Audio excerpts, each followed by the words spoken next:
เราอยู่แล้วก็รถจักรยานรู้จะตกใจรถจักรยาน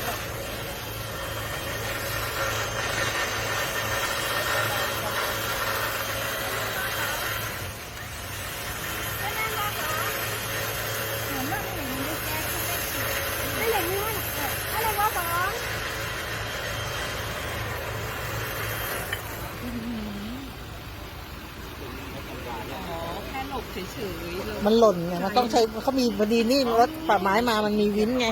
วินก็ใช้วินดึงเอา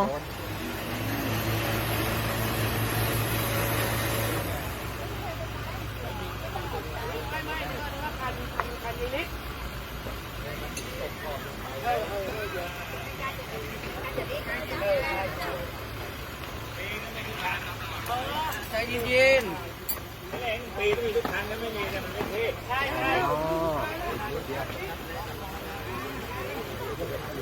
อ๋อมันติดนี่เองร่องติดร่องที่เราแม่เอาคือว่าแดดเขาด่าแดดเขาด่าแล้วที่ใจเย็นแล้วที่แล้วใครมาแค่แบบไม่รู้เพื่อที่เดียวผมไม่รู้ฟังระวังสลิงระวังสลิงสลิงมันจะดีดนะน้ำเอกอีกแล้วใจเย็นเลือกไหนของสลิง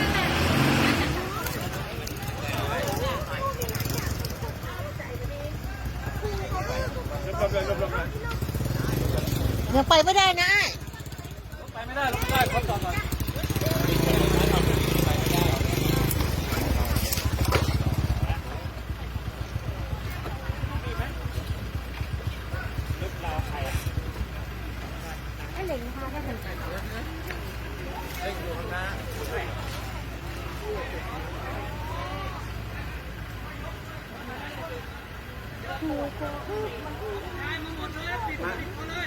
ผู้ชาย10-20 คนไปช่วย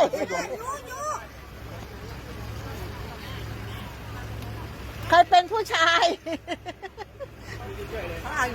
หมเขาบอก10-20 คนตัวเป็นผู้ชายเหรอเป็นบ่